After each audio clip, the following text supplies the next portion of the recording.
আজকের করব পনিরের ঝাল। দেখো পনিরটাকে আমি আগে কেটে নিয়েছি, এতে আমি নুন আর হলুদ মাখিয়ে নেব। হলুদ আর লবণটা আমি মাখিয়ে নিয়েছি, এবার আমি এটাকে ভেজে নেব। কড়াই তেল দিয়ে দিচ্ছি আর তেলটা গরম হয়ে গেছে, আমি পনিরটাকে ভালো করে ভেজে নেব।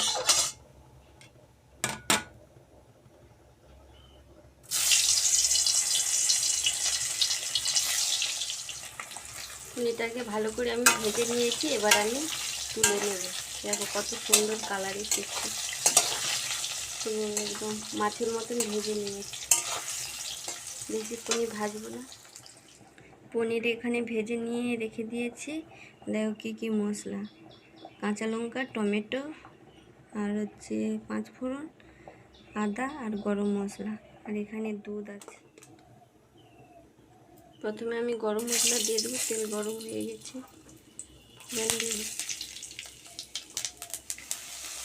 এখানে আমি টমেটো দিয়ে দিয়েছি। ভালো করে এটাকে আমি ভেজে নেব।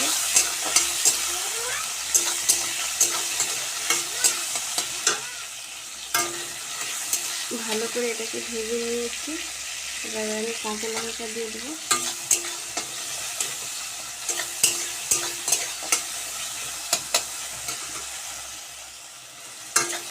ভালো করে আমার কষিয়ে নেওয়া হয়ে গেছে, এবার আমি আদা দিয়ে দেবো।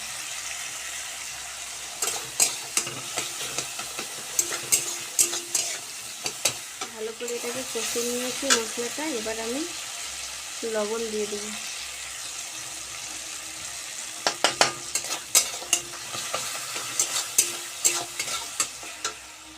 লবণ দিয়ে দিয়েছি, এবার আমি হলুদ দিয়ে দেবো।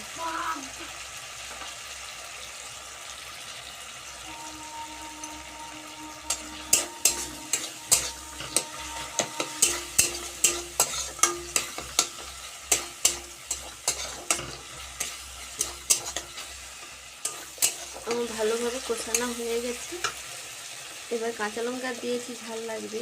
এবার আমি একটু লঙ্কা গুঁড়ো দিয়ে দিই।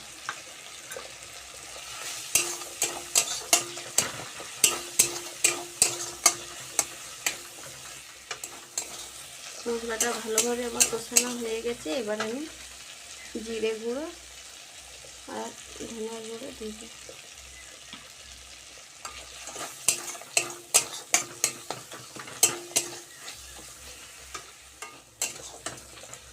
জিরে গুঁড়ো ধনিয়া গুঁড়ো দিয়ে দিয়েছি, এবার ভালোভাবে আমার মশলাটা কষানো হয়ে গেছে, এবার আমি আমার দুধ দিয়ে দেবো।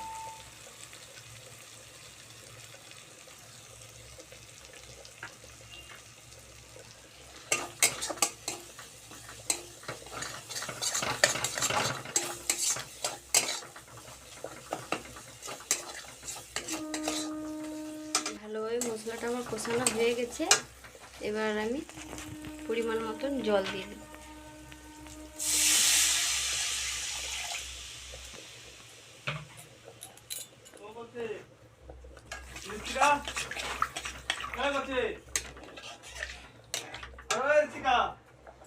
ঝোলটা ফুটে গেছে, এবার আমি পনিরগুলো দিয়ে দেবো।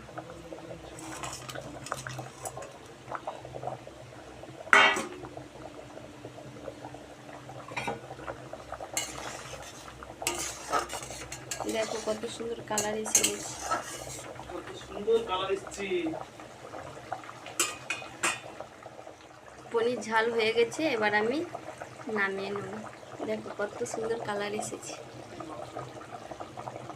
হয়ে গেছে, এবার আমি নামিয়ে নেব।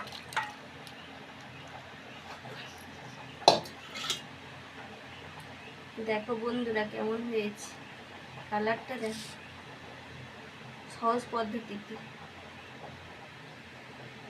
নিরামিষে আজকের আমাদের বাড়িতে, তাই জন্যে পনির ঝাল করেছি। দেখা